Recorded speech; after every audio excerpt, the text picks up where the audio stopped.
Hi, and welcome back to Boss Wife. I'm your host, Ebony. Here is where you'll get your motivation for the week. Here is where you'll get the tools and tips to learn how to live, play, and laugh hard, unapologetically. Here is where you'll learn how to erase the lines of the box because you realize you cannot be contained. Here is where you'll learn how to show up for yourself. Here is where the most powerful transition will begin in your life. Welcome to Boss Wife.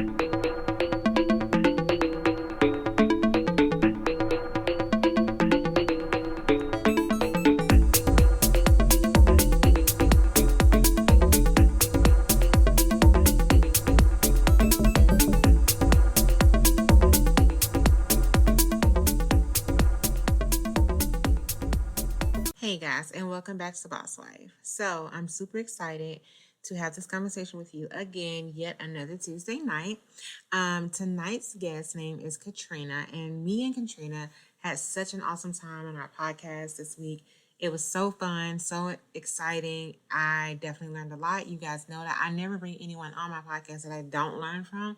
So I know that you're going to learn a lot just like I did. You're going to be able to connect and just kind of, normally on Tuesday nights, we kind of relax and relate and kind of connect with one another. But this young woman that I interviewed was so inspiring. Her story touched me so deeply, and I can't wait for you guys to hear her story. She has experienced so much in her journey in life that most of us don't even experience in a lifetime, and not always in a good way. So her story will definitely touch you tonight. So make sure the kids are in the bed, the pets are down, your husband is asleep or not bothering you.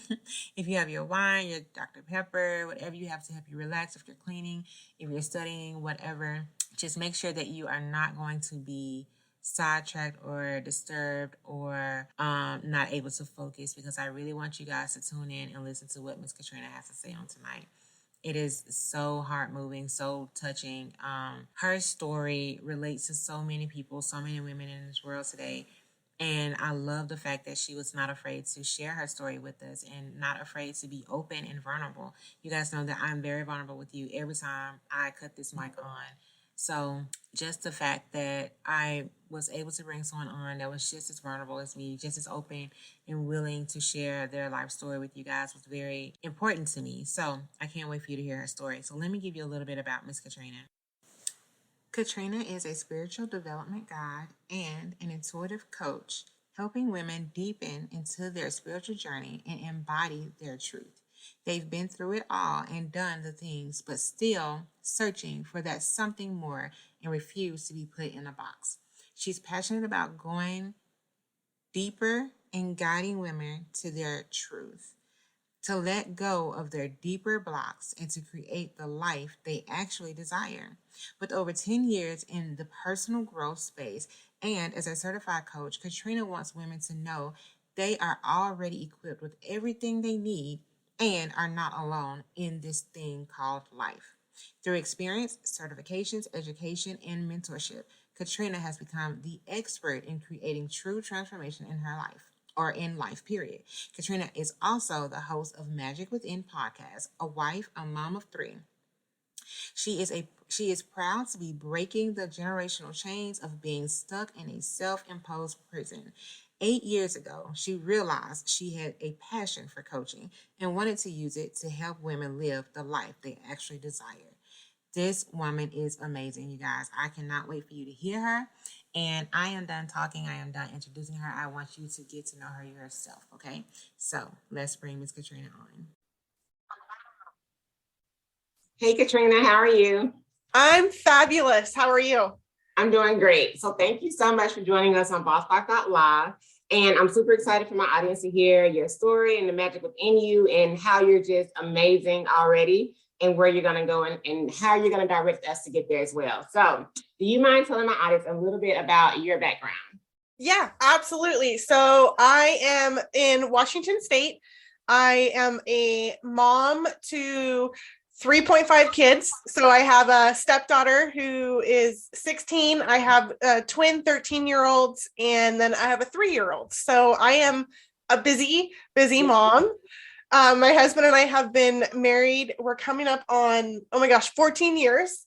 So congratulations. Thank you. Yeah. And man, I have had a lot of life in my 39 years.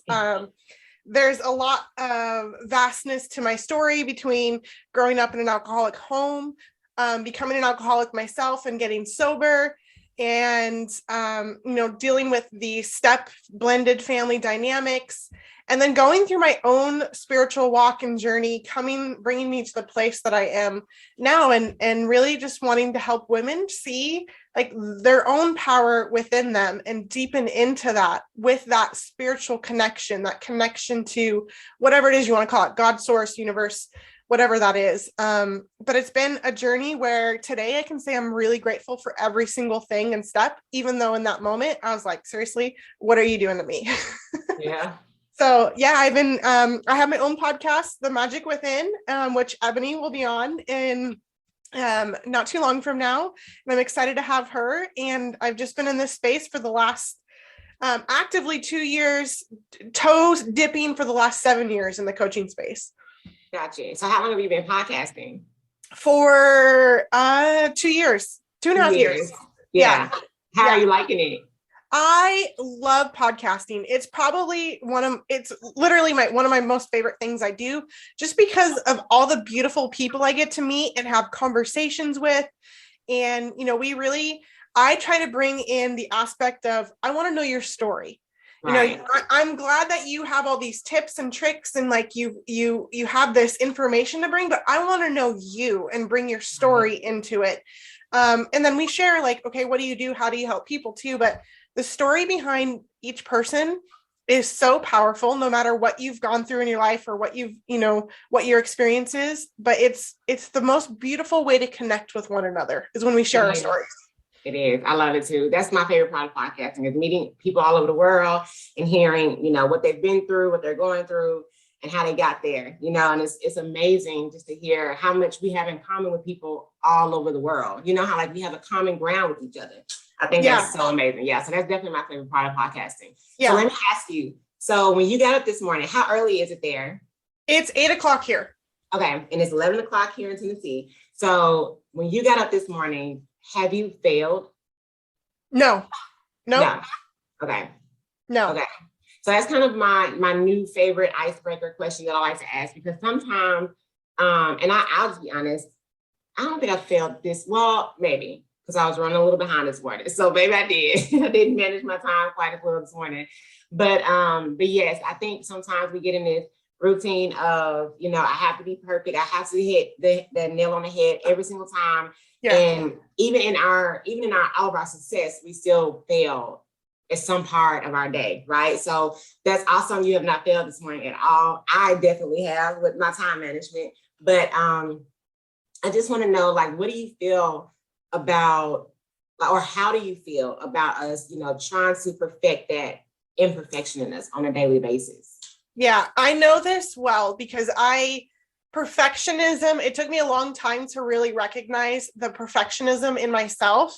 Mm-hmm. And it's taken me a while to accept that, I am a perfectionist, and that's a part of me I get to accept. It doesn't overtake me as much as it used to, because now I have a little more compassion for myself. I give myself a little more grace, and an understanding that in the failures is success. The only way to like truly, truly fail is to stop and give up. That's right. The only way to truly fail. And when I can recognize that, I'm pulling out what I like to call it like the baseball bat, and I'm hitting myself over the head, shaming myself because I didn't do it the way that I expected myself to do it, which expectations are like killers of our dreams. They're killers of ourself. If I can like come at it in a more graceful way, like, okay, so this didn't turn out the way that I thought it should. And should's a bad word, by the way, like stop, don't should on yourself. But if I didn't do this the way that I thought that I would, like, where is the lesson or opportunity for me to see something different or to experience something different? And how can I give myself some more love and compassion in this moment? Mm-hmm. And when we want to go into perfectionism, like when I want to go into perfectionism, I end up holding myself to such a high standard that's more of like I'm self-sabotaging. Right. Because my highest self, Katrina, the real Katrina, there's the real Katrina, and then there's my ego. And my ego is the one that wants to be like, look at what you did. You didn't do it right. Like, it didn't get done on time. Like, oh my gosh, there's a little spot on the thing right there. Like, you got to redo it. Like, that black or white thinking. Yeah. And my highest self, the true Katrina, has that love and compassion and lives in the flow instead of like the rigidity of life. Wow. Love it. Yeah. That's amazing. And we get caught up in that all the time. And I love that. I was just taking notes while you were talking. The black and white thinking, amazing. You're right. We feel like everything should just be black and white. And we know, because we're living life, nothing is black and white. Nothing, everything is a gray area. Everything that's going on right now around us is so crazy. The politics, the health stuff with the COVID and all of this. And it's just everything. Everybody thinks, it's either this or that, and it's not. There's a lot of gray area. And even in our lives, you're right, in our projects, in our success, in our businesses, in our homes, we feel like things should be black and white. And we fail to realize, like you said, imperfectionism is just, it shouldn't be what we want it to be. It should be how we get there, right? Like, it shouldn't be, your perfectionism shouldn't be, exact detail, because nothing is an exact detail, right? So, I mean, it's just like giving birth. They're not going to come out looking exactly like us. That doesn't mean that they're perfect, right? So, yeah, our goals aren't going to come out looking exactly the way we set them, but that doesn't mean it's not a perfect, or a successful goal. But yeah, that was amazing. I love that point. That's why I was just writing it down. So, in your journey so far, how have you empowered women? Yeah. So right now, like, it's getting really exciting over here in Washington State, because I've started to focus more on local building. I was online building for a really long time. And I have like all of these stories and messages that come through, and I share them on social media, and I hope that they inspire and motivate someone. But what I have found is it's really the one-on-one, like face-to-face connection. Yeah. And when we can do that, it's beautiful. I still work with clients online through Zoom and that kind of thing. And so I support them in creating their vision. What do you really want your life to look like? And we dig a little bit into that, because we're grown up to and taught to believe like other people's beliefs, other people's dreams. That's what we're supposed to, what other people want or think we should do. Yeah. And I help you get down to the core of like, no, what is it that you want? Right. And questioning those beliefs, like, what is it? Like, is that really your belief, or do you want to believe something else? So we create that vision.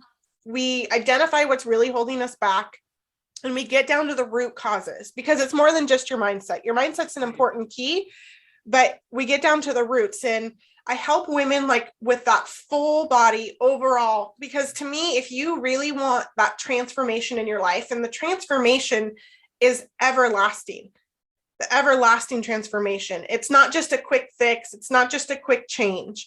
And so we have to get out of our mind. We have to get into our hearts, and we have to get into our bodies. And I do that through helping you through that vision, what's holding you back, laying out a plan. We do it through meditation, visualization, breath work, tapping, and getting down to those root causes. And there is nothing more beautiful than just like kind of like we were talking about earlier, when women can come, when I can come alongside and be a guide and not show up as that person who I've got it more figured out than you, it breaks down those barriers. I mean, one of the most beautiful like things that I am so honored and always so grateful for is when women come into my space, they're like, I just feel so safe with you.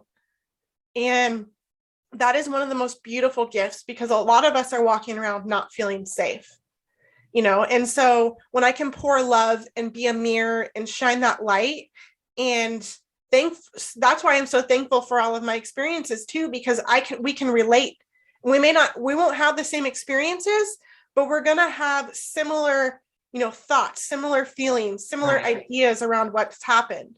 But I do it through my one-on-one coaching. I host in-person moon ceremonies with the full moon, the new moon.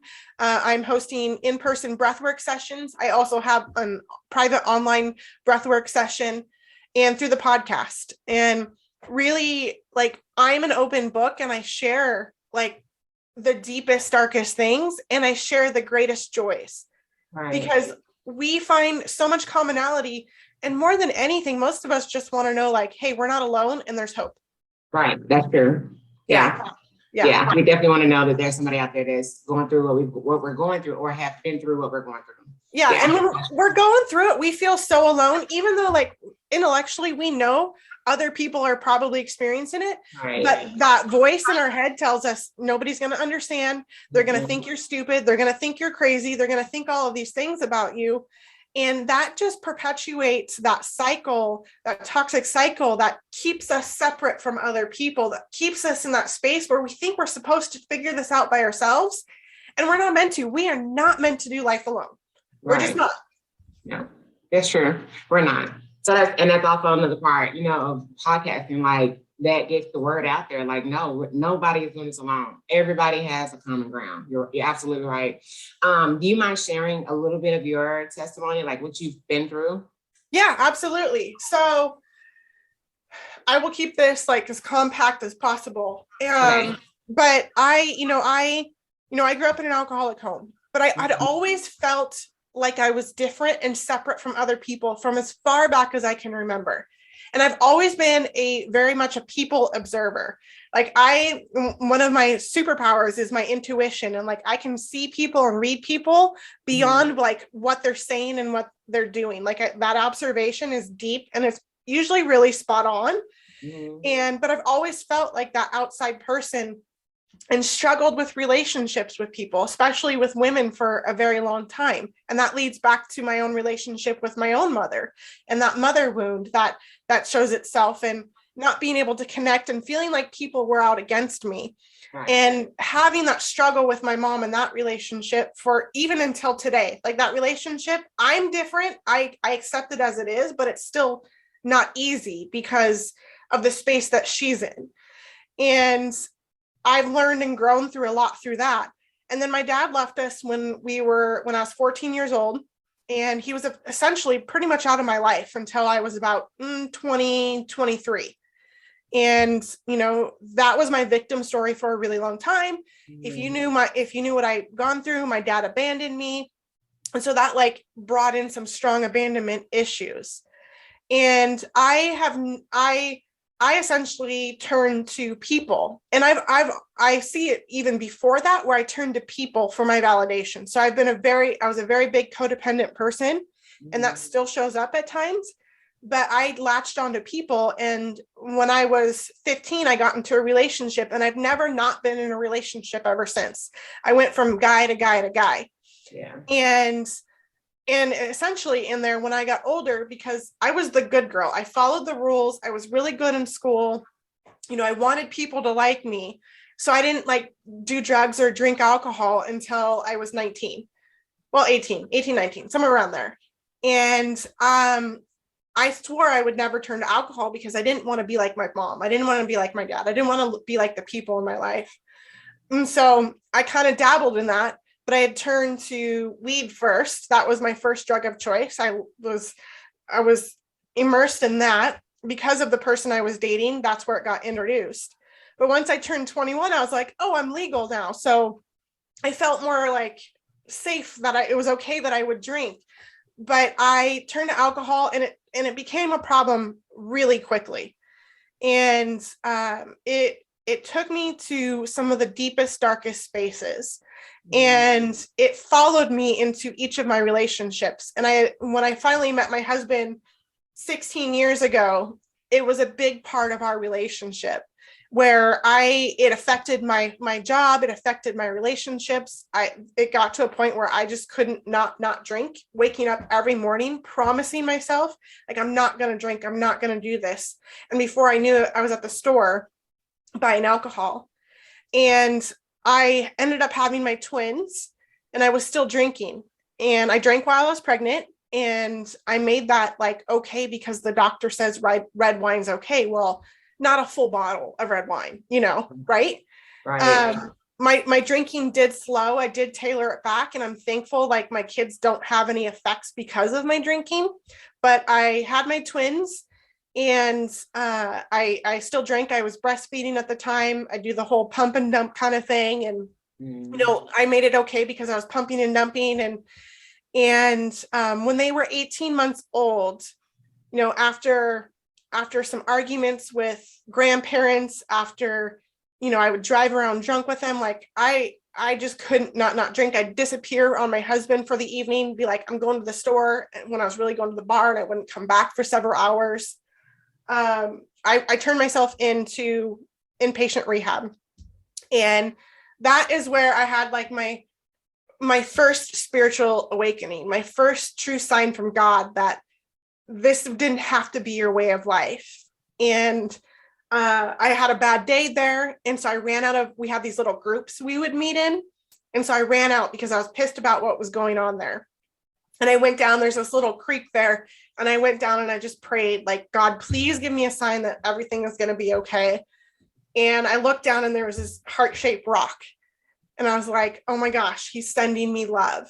And so thankfully the craving, that physical craving of drinking left right away. So that was 12 and a half years ago, almost 12 and a half years ago. And so I haven't had a drink since.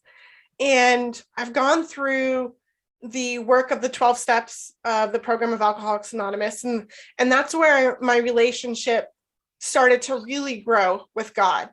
And I was that person, and I'm still that person. Like, if you try to tell me what to believe, you're out. Like, I don't want to be told what to believe. Right. I know that I have this personal relationship with God, and I believe in all of the things, and I believe in so much more. Like, right. There's so much more available to us that, some religions aren't open to that. And so I did the work there on myself, and I started to get a little more peace and a little more freedom. But I always had that search of more. Like, there's got to be more than just this. And I found myself in some personal development rooms and did some more work there. And then my journey led me to a network marketing company, which introduced me to another coach. And while in that personal development company, I look back now, it was a beautiful, great experience. And there were some things that I see now, like, yeah, that's okay. That there's lessons there that I didn't see at the time that I was in it. And I see them now. But I also took like my first coaching certification through them. And I just didn't feel quite equipped yet. I had coached a little bit, but not a whole lot. And then I found my new coach and mentor who had a different program.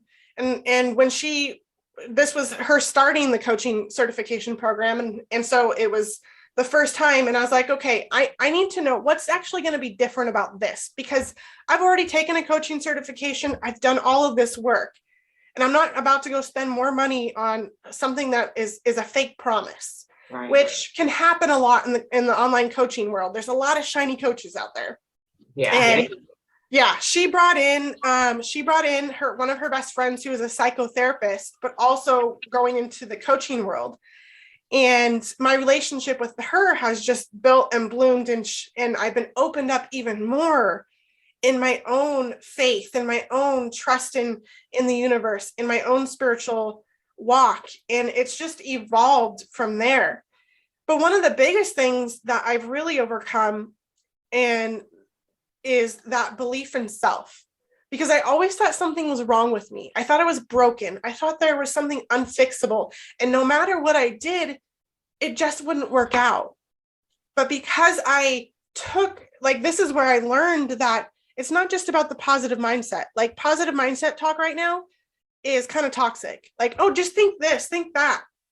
Well, if our body is actually a lot more in control, because it stores that trauma, or it stores those emotions. And so we have to get into our body and bring it in with our minds in order for a complete healing to take place, a complete transformation of who we are. And that's where I learned this. And so now it's like, oh my gosh, I've cleared out a lot of the trauma. I've cleared out a lot of those disbeliefs, and having a better understanding of my mind and my subconscious and how things operate, but not just how, because I was that knowledge consumer, like, give me all the programs, give me all the courses, the books, and all the things, but I wouldn't put it into action. And now I show up and I'm like, okay, I take those periods where I'm not learning, I'm not investing, I'm not but I'm putting into action what I've learned, and it's a way of being. It's a way of being. And I've learned that it's a lot softer. It's a lot softer. It's not that hustle and grind, especially for us women. It's a lot softer. I used to be so afraid of the gray area. And the gray area is where that peace is. It's where that calmness is. Mm-hmm. And being that I grew up and experienced life at such a do way, like drama, like I was addicted to drama. Like if there wasn't anything going on in my life, I'd have to create some sort of drama in my life. But it's in that gray area where that softness is, that peace is, that beauty is. Right. You're right. I love that you said our body stores trauma, because that's absolutely correct. Like you're absolutely right. Like our mind, you're right. The whole thing was, I loved it. But when you said the positive thinking is so contagious right now, it is. It's like, that's not true. I can tell myself something's going to happen every single day, and I can wake up and try to believe it, but that doesn't necessarily mean it's just going to happen the exact way that I want it to happen or when I want it to happen. Now, don't get me wrong. I do believe, in manifestation. I do believe in positive thinking. I do believe in, what you speak is your destiny. But I also believe that there's work behind that. Like you can't just get up and speak it. You have to put in the work to make it happen as well. And they're not saying that. They're just saying, oh, just think it and it happens. Like, no, that's not all that goes along with that. But you're absolutely right. The trauma that we go through, our body stores it. So regardless of my positive thinking, if I don't put in work to overcome everything else behind that, like the healing isn't complete. Like you have to go through the whole healing process to make that, complete. So I love that. That meant a lot to me. You're right. I never thought about it like that. Well, there's those two sides of that spectrum, kind of what you're just sharing. Like there's the side that's all about mindset and all about the thinking. Mm-hmm. And then you hear those manifesting coaches who talk about, oh, just sit and pray and meditate and it'll just show up for you. It's the two brought together. There's a middle piece. And the way that we, when we think about, oh, we got to do the work and show up, when we think about that, we tend to go back into okay, what do I do today? Like, here's my 10 tasks. We don't necessarily have to do 10 tasks every day in order to get that to show up. There's also that belief and trust in God doesn't give us a vision for no reason. Like it's meant to be ours. There is work to do. And sometimes the work has nothing to do with the exact thing that you're trying to work on. The work sometimes is, how can I just rest today? Mm-hmm. How can I just breathe today? Mm-hmm. You're absolutely right. You're right. It's funny that you said that, because I'm in kind of like a turmoil in my life right now. We're trying to move, the school's getting ready to get started. And so you're absolutely right. Like I still wanted to make sure that my business and my vision and everything is, still on track, still going, everything is still going. And you're right. Sometimes part of that vision is just resting. Part of that vision is just the mindset of resting and then making your body rest, right? Because even like up at night, like I sent you the link at like 12 o'clock last night. And we had vacation Bible school last night, and I got home, we had to do some stuff in the house. And then I was like, oh shoot, let me make sure everything's on point for tomorrow. And so it was just like, it's crazy, but we don't realize that part of that vision is definitely rest. Part of that vision can be so simple. Everything in our vision isn't always tied to work. So yeah, you're absolutely correct. I love that. So tell us how, once we get started on this path of rejuvenation, once we get started on this path of, empowering ourselves and finding out the magic that's within us and learning how to use our superpower, how do we keep the stability in that balance? The important part is to build in rituals and ceremonies throughout your day and to look at your life as one big ceremony. Like, what are the things that I'm doing? Am I getting up in the morning? Am I sitting with a cup of cacao or lighting a candle? And, I love one of my mentors. She says, like, what I do this morning, I cannot rely on in the afternoon. Oh, and wow. So throughout my day, like, am I taking times to stop and reflect and bring myself back to the present moment? It's about the kind of life and how you're being, how you're showing up Are you living your life in gratitude, in connection? Or are you trying to like run around and chase everything? Mhm. And we want to complicate the crap out of this because we want to get the to-do list, like back to the to-do list, like the to-do list. No, what is it? How does my, like taking that vision of your highest self, what does my day look like? I wake up, I sit with cacao, maybe I read or journal, and then I go do my work. And then mid-afternoon, I go for a walk. Or maybe I listen to a podcast. And then, then it's time for my kids. Like, instead of being so focused on the vision, I got to get the goal, like being more present in your life. And it takes practice because we haven't been programmed to live this way. We haven't been shown to live this way. We've been shown to go do, run, chase after. And it's a lot simpler than that, but it's not easy. Right. Like, what do I want to do? Checking in with myself. What do I want to do? What do I need right now? Right. That's amazing. Yeah. I love it. Check in with yourself. You're right. We don't do that. And we definitely were not taught to do that. No. And keeping yourself, involved in communities or tribes who are, doing things regularly, like getting that connection and filling up your soul cup, whatever that looks like. If it's going out and with, networking with women, if it's, being a part of a community online somewhere or in person, if it's, making sure you have that coach that is still working with you and guiding you, because our human selves always come back, and it's not meant to be done perfectly. But we're always just kind of checking in with ourselves. Okay, I didn't like the way that was. So how can I do it differently? What is there here for me to do? Right. Yeah, you're absolutely right. I love that. So do you have a quote or something to leave with us for the podcast, for my community? I would just say,